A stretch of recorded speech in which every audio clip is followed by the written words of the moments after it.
Just let me know when everything is ready, Ms. Delrin.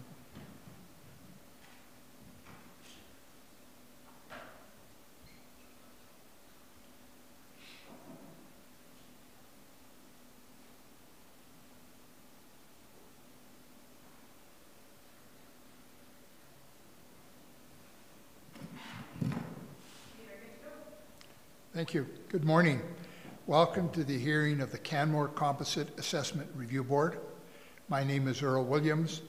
I'm a member of the Municipal Government Board, and I will be the chair of this CARB hearing this morning. And I'd like to now call the hearing to order. And before we move to introductions, I'd just like to touch on a couple of administrative matters. One, as you're aware, the session is fully recorded and videoed, so please govern yourselves accordingly. Number two, can you please ensure that all electronics are in the off or mute position? And thirdly, I don't notice that either party is using a computer for presentation of evidence today. Very good. I'd like to now request that the panel members and then the parties introduce themselves, starting on my right, please. I'm Vi Sanford. I'm a counselor with the Town of Canmore. And I'm Sean Krausert. Thank you. And appearing on behalf of the complainant, please. Good morning, Brad Finlater with Anderson James McCall, counsel for the complainant. Thank you. Would that have picked up clear enough for voice recognition? Maybe not. Maybe we'll just get it. Yeah. Sorry. It's a little bit musical chairs. Good morning, Brad Finlater with Anderson James McCall, counsel for the complainant. Thank you. Kelly Larson, assessor for the Town of Canmore. Thank you.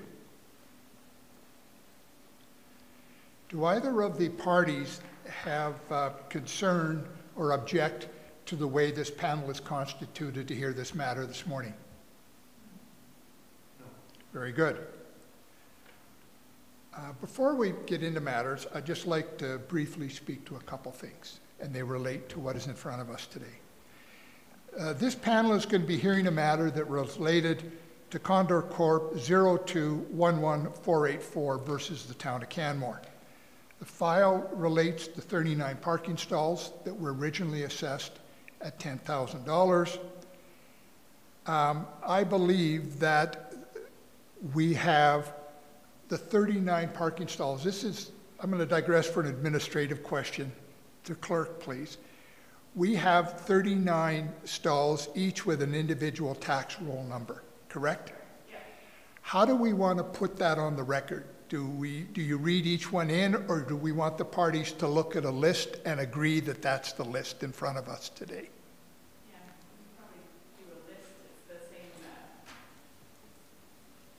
It's totally up to you. I've got the list of all parking stalls, 39 unlisted, with their legal descriptions. Or you can read into each tax roll individually. Right. From my perspective, that's a lot to read in, and a lot that can get confused on a recording.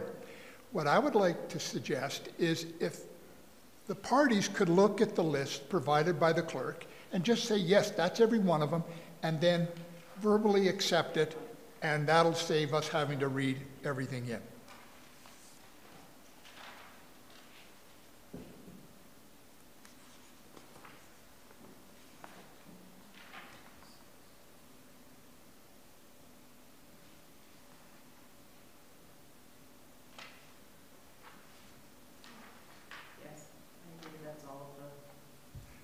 Thank you. So the respondent has accepted the list of 39 parking stalls. I agree, that's all. Right. We also have acceptance from the complainant. So just in summary, the parties have reviewed the list of 39 parking stalls associated with this appeal and have accepted the list, and they will be recorded by the clerk. Thank you. This file was originally heard in 2017. Following the 2017 decision, this matter, the complainant filed an originating application for a judicial review. The matter was heard by Justice Sullivan, and a decision was issued on September 6, 2018. In the decision, Justice Sullivan, in the last sentence of paragraph 27 of ABQB 649, states, "The application for judicial review is allowed only in part as I find the failure to consider the impact of the bylaws on market value to be unreasonable." I would like to refer to that matter of the bylaws being considered as a new issue.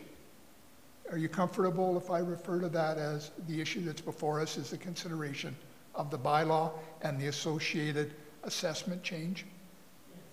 Yes. Thank you. And I'm doing this just because that I need to write a decision, and I will come to that in a moment. So we have Justice Sullivan saying, in folksy terms, go back and take a look at this and consider the bylaws and how the Canmore land use bylaws would have an effect on the determined assessment amount for each of the 39 parking stalls.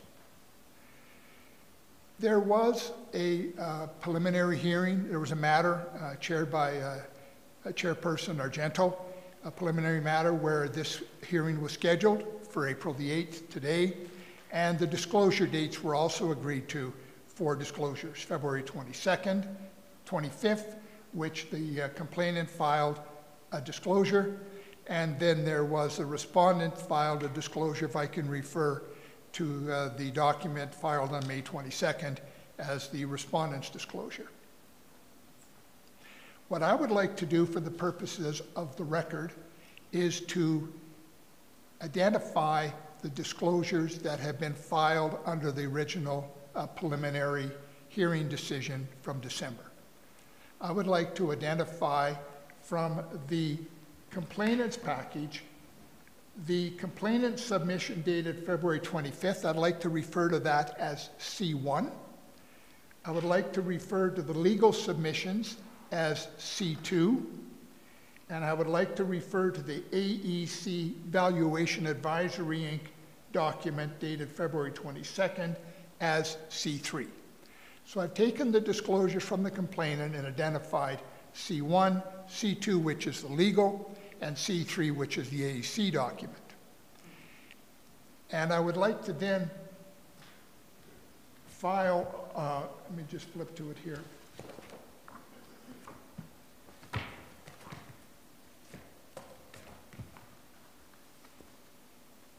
Ms. Larson, I would then like to take your document of March the 22nd and file that as document R1. Okay? Are there any questions from the clerks? We now have all of the evidence disclosures appropriately filed. Very good. Thank you. Prior to accepting the March 22nd joint resolution, I'd like to just speak to a few matters and then outline how I'd like to bring this matter to closure. As you're both aware, MRAC Division 3, General Procedural Matters, Section 15, Decision of an Assessment Review Board, requires a panel to issue a written decision supported with reasons. The March 22nd letter, in my opinion, as the chair, lacked sufficient details to provide me with reasons. You were asked to consider the bylaw, the impact of the bylaw on the subject property, and the details of the input parameters to arrive at a rounded 1,700. So what I'm saying is, when I look at the letter issued on March 22nd, and this is no way a criticism, I'm looking and saying, is there sufficient detail to write a decision? There isn't, because you were asked to look at the land use bylaws for the town of Canmore. There are the condo bylaws, and there's the numbers associated with the calculations on the income approach. So to write a decision, what I would like to do is I'd like to have those matters spoke to briefly. The specific Canmore bylaw, what had to be considered in the bylaw in respect to the subject property, it relates to the vacation pool and the parking stall. How the Canmore land use bylaw applied. I'd like to be able to understand how the income parameters were determined to be utilized in the income approach. And I'd like to be able to have an understanding of the condo bylaws because when I read some of the material that you filed, sir, it talks about, I think it was 50-some units in the vacation pool, and there's 39 parking stalls, just to understand some of those numbers. So that's why I had Ms. Dalrymple advise you that we'd have a conversation this morning and be able to speak to matters. What I would now like your input on is, how do we go at this? The complainant is filed, you filed. Do you want us to just ask you questions? Or would you like to come forward, sir, and briefly speak to what you looked at in terms of your document, had the bylaws in it, and the income calculation? I want to know what went on after you received all of the evidence and how we ended up here. You see where I'm driving at? So, do you want to speak to it and give us some background and then take questions from us? Or do you want us to pepper you with questions now, quotes? I'd be happy to give a brief introduction and then just open up for questions from the panel. Perfect. Thank you. That is the approach that I would like us to go at. Are you comfortable with that as well? Yes, I am. Thank you. So what we'll start with then is the complainant speaking briefly to the disclosures that were filed in the matter of the Canmore bylaw, the condo bylaw, and the income approach numbers. And an approach that I tend to use, and if the parties are comfortable, is we may ask you some clarity questions before you get to the end, if you're comfortable with that. Certainly. Very good. And we'll also provide you an opportunity to ask questions as well on behalf of the respondent. Thank you.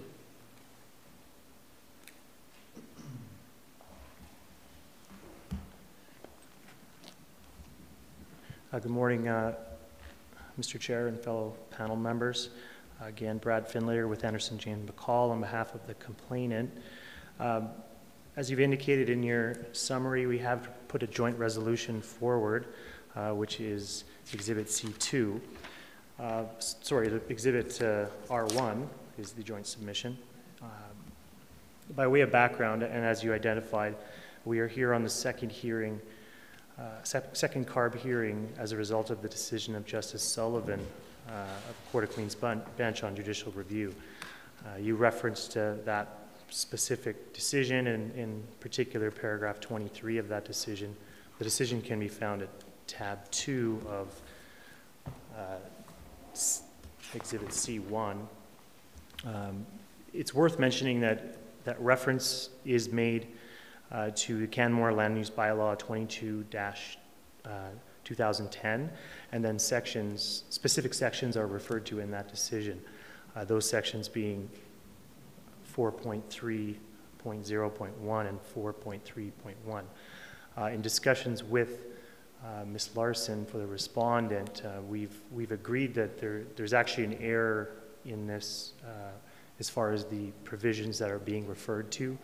And so I'm not sure if that was caught when reviewing the submissions, but the appropriate portions of the land use bylaw insofar as the parking restrictions are concerned are actually identified in the complainant's disclosure. It's identified in a number of places, but the appropriate portions of the bylaw are referenced in the full narrative consulting report that has been submitted. And those sections in particular are 8.85. Sorry, 8.85? Let me double check that. Might be 8.8.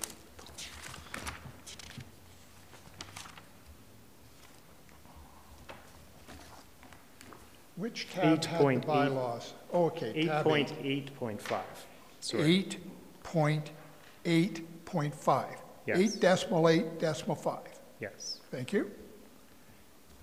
So if I could just summarize what you said, Mr. Finlater, is that the bylaw, the sections referred to in the Canmore land use bylaw in the judicial review were not the ones that should have been considered. And you're That's saying correct. We should have considered 8.8.5 in dealing with this matter.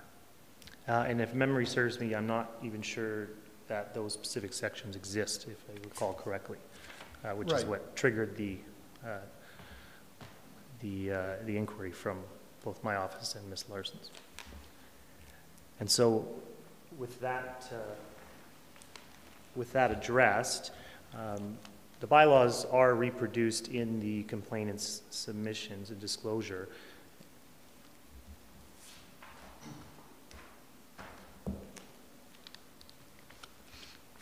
I believe it's tab 8, sir. Yes, it's tab 8. That's the entirety of Yes. the bylaw, and the specific sections are referenced. But perhaps for efficiency's sake, what we can do is refer to the full narrative consulting report, which is essentially takes the essentials from the bylaws and of course takes into account the bylaw insofar as the market value is concerned, which is what the issue is before the CARB panel. So in the full consulting report, if I could refer you to, This is the AEC document identified as C3, correct? yes, thank you. Page 29 of that report.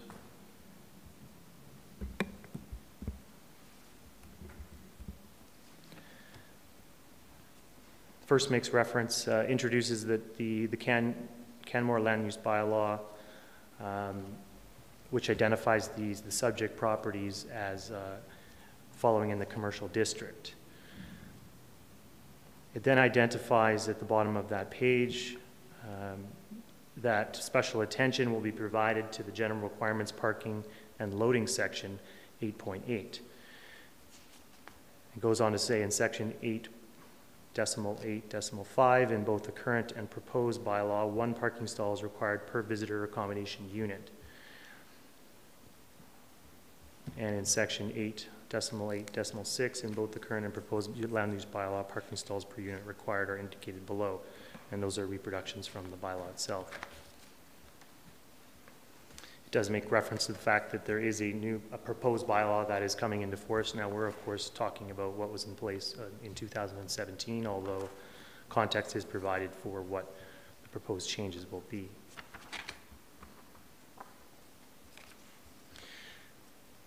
Now, as you identified, Mr. Chair, the new issue that's to be addressed in this CARB panel is with specific reference to the land use bylaw and how it, and according to Justice Sullivan's decision, the refusal or not having considered or raised the issue before the CARB in the first instance. And so it was referred back to this hearing for that purpose. And so in accordance with that direction, the complainant retained AEC, Valuation Advisory, Inc., provided a decision to that consultant, and then this full narrative report was created in appraisal. Now, of course, with any appraisal, it's not possible to simply do an appraisal based on only one factor. And so the conclusions that are reached are obviously take into account other factors which are technically outside the scope of the new issue, if you will, but there is no real way to do it or provide expert evidence on what the fair market value is without taking into consideration all that should be taken into consideration when assessing the market value. And so the portions I've referenced to you in the report deal with the reference the bylaw, and it's clearly indicated that they've paid special attention to that bylaw. It then goes on to, at page 40, is a summary of the income valuation for each of the units, and is the best place to look for essentially the findings of this report. As you can see, the findings are consistent with the joint recommendation of the complainant and the respondent. For each of the 39 units, they've determined a price per parking stall of $1,667. The joint recommendation rounded that up to $1,700. And it's based on the income approach, which again was agreed upon in the joint recommendation. indicated earlier in the preamble that you wanted some, Mr. Chair, that you would like some background as far as how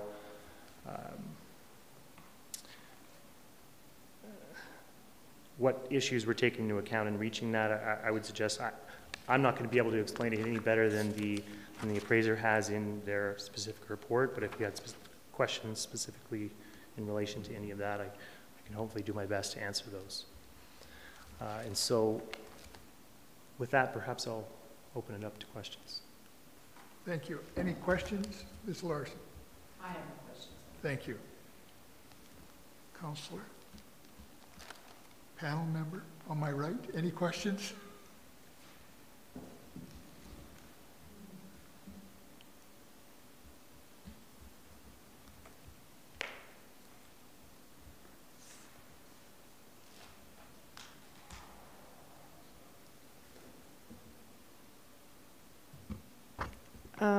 There's a table on page 43 of the report, C3. So this is one of the operating expense table that was taken into consideration on the valuation method that was used for this particular, that you've come to the conclusion of $1,700. Sorry, did you say 43? Page 43.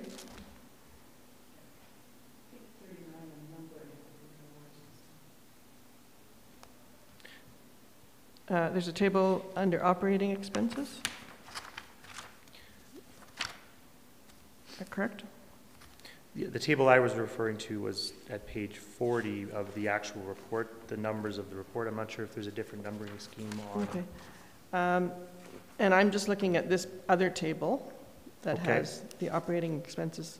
And oh, I see, page 39. so at the expense amount at the bottom of that is total per parking unit is $906.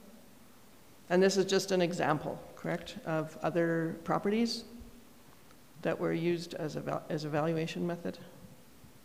That's correct. And I believe there's an indication in the report that the specific expenses in relation to this property is not specifically tracked. And so what they've done here is they've taken operating expenses the best they can. And that's the survey of comparable property of operating expenses was conducted. And so that's the survey they've used to determine those amounts. And so you've done something similar for the wind tower parking on page 44.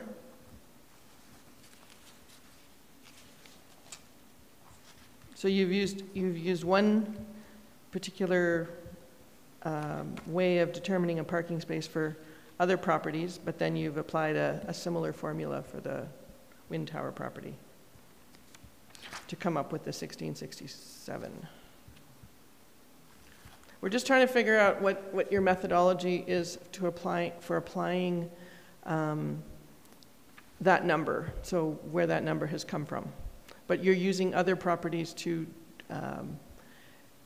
use like a template of how you would determine a parking spot value? Yeah, I believe that takes into account they're looking at similar properties in terms of expenses. And I apologize, I think perhaps my pagination was a little different. Okay, I'm sorry, I have an electronic version, so I'm not sure if there's a little bit of a difference in the... Pages 39 and 40. Oh, 39 and 40, okay. Mine is 43 and 44. On page, there's a section called the income approach, which starts on page 37, and I believe that's where your questions are relating to. Mm-hmm. You want to look at this one, Councillor Stanford? Oh, well, we've got two pages with graphs on them, right? Yeah. With charts? Tables, yeah, tables. Yeah. So that's what I was trying to do, is just compare those two tables and determine that the process you used for the wind tower was similar to another process that was used for other commercial properties. I could ask the complainant, do you wish to have Ms. Larson join you to speak to this question about Perhaps, numbers? yes, that would be, that may be of some use. Vi, when discussing the table on 39, that was an expenses table, an average they found on properties, similar properties, and then when it's brought forward to table on page 40, that the expense ratio they use was developed from the previous table, and then they use averages specifically for their incomes on this one to find the income approach. So expenses on one, and then apply it over here to the income. Okay, and in this particular case, in the wind tower parking, you've got the market rent as one of the Right. the income valuation. Yes, that was developed, they had estimated at $100 roughly. I think it works out to $100 per stall. Per month. And then the applied downward is a 75% expense ratio, which came from the table previous on the page 39 or 43 in your document. And then they have a structural allowance and a vacancy shortfall, and then a cap rate. Okay. Okay? So what AEC did was apply the income approach focused on parking only, Yes. and considered 5 properties, 4 from Banff and 1 from the Kananaskis. Right. Is that correct? Yeah. Yes. Okay. Mr. Krauser, please. And just for great clarity, the number that you've used in your letter marked R1, or that the parties have agreed to in R1, is based on this calculation that comes from the C3 report. Correct. Correct, thank you. Okay. Are there any other questions in respect of the calculation that was utilized in the income approach that was presented by the complainant, and questions addressed by the respondent? Very good. Sir, we could return to you for a moment then. Do you have any further questions, Councillor Sanford? I have just a couple for you. So you've showed where the Canmore bylaw comes into, quotes, play here in terms of doing the assessment. It's a parking stall, right? When I took a look at C1, and I'll just quickly flip there. And again, this is just a question of understanding. The first 4 pages of A1 is a summary submission. And if I could direct you to page 2 of 4. It starts off with, this property is divided into 4 main levels. Are we on the same page, sir? Yes, sir. Yeah. You refer to 3 and 4 having 63 residential units, floors 1 and 2 having 59 units that are designated hotel vacation units in a rental pool. Then you use 39 in the calculation. Is that how does the 39 come from the 59? And if, Ms. Larson, if you can contribute, please join the discussion. Well, there's 39 titled parking stalls that are owned by the condominium corporation. Okay.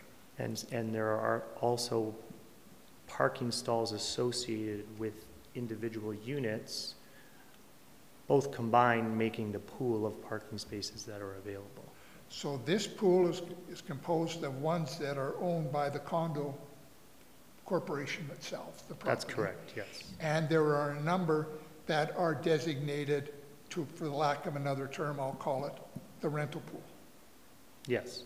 So there's a total of 39 stalls in the property, however it's assembled, which are the 39 stalls which are assessed as vacation unit, hotel vacation unit parking stalls. Yes, those are part of a bigger total of parking stalls, yes. Ms. Larson? Yes. Okay. Thank you.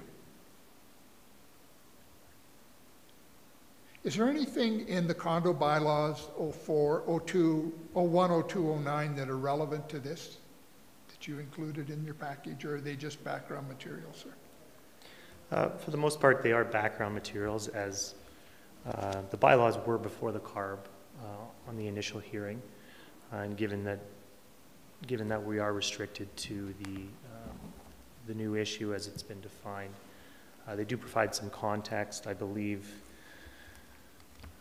we've referenced at tab 3, for example, a specific portion of the bylaws that speaks to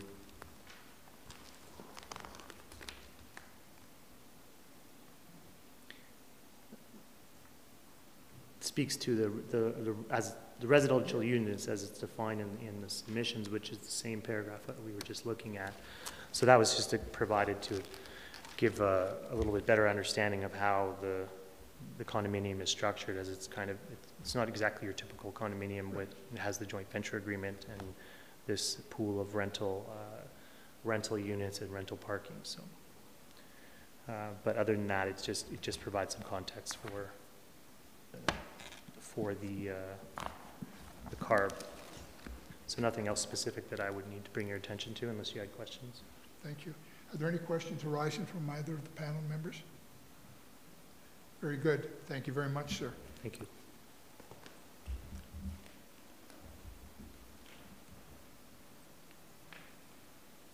Ms. Larson?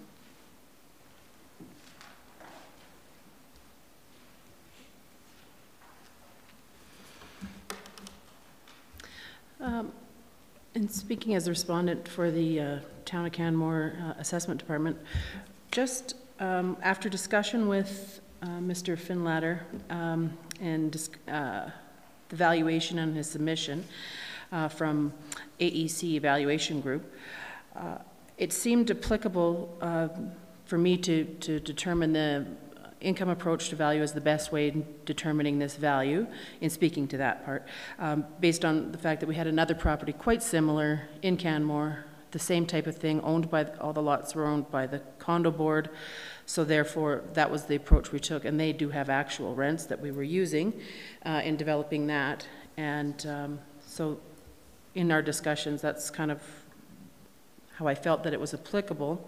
Speaking to the land use bylaw itself, I guess not that it hinders, that it did hinder in the opinion of the valuation of the property as a sales comparison, as which was used before, the 10,000. So we were trying to find the highest and best use value for that, because there's still a value and use to them as they are. Because without them, if you're providing accommodation and you can't park, you don't have anyone staying. So I guess that was the best way to try and determine it. So that's what we felt was applicable at the time, and we agreed to this valuation. Any questions, Mr. Krause? Yes, thank you, Mr. Williams. In the letter marked R1, you indicate that we believe this to be equitable amongst similar properties in Canmore.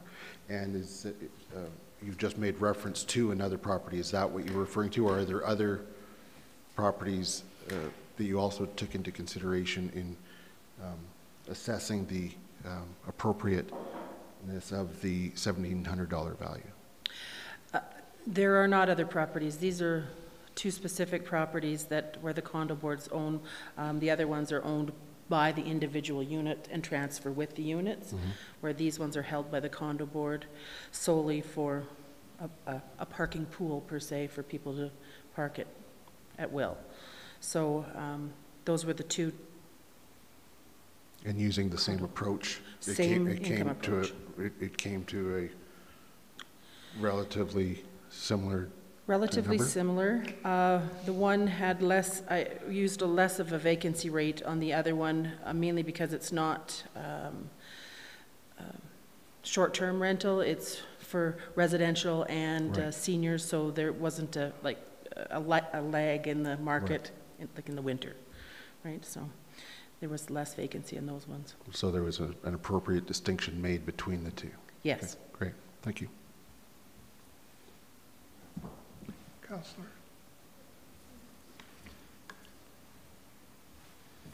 I just have a couple of questions around so you reviewed the AEC document Yes. and were comfortable with the cap rate and those numbers. Did you look at any, you referred to to considering a Canmore comparable, I believe. And when you looked at that, it's slightly different, is how I'm beginning to understand it. Yes. And so we'll start with this question. Are there no other comparables in the town of Canmore where they have vacation rental pools and a pool of parking with those units? No, because the units sell with the units, so they're valued with the units. So we didn't have a separate valuation for them. And some of them, their parking is considered common property, so it didn't have an actual title. So therefore, there's no real definitive. Right. Not where you have a unit assigned, Yes. parking with the unit to the rental pool, Right. to the hotel unit pool. Yes. Right, okay. And you felt the numbers that were utilized for the rent were reflective of Canmore, even though they were based on Banff comparables primarily? Yes, because I'm looking at, I just tried to compare it with the monthly rents on the residential one that I do have, and it was at $50 a month. And then looking at your daily rates, what you could get elsewhere, it really was, if you're looking for a comparable in the province, Banff would have to be it, really.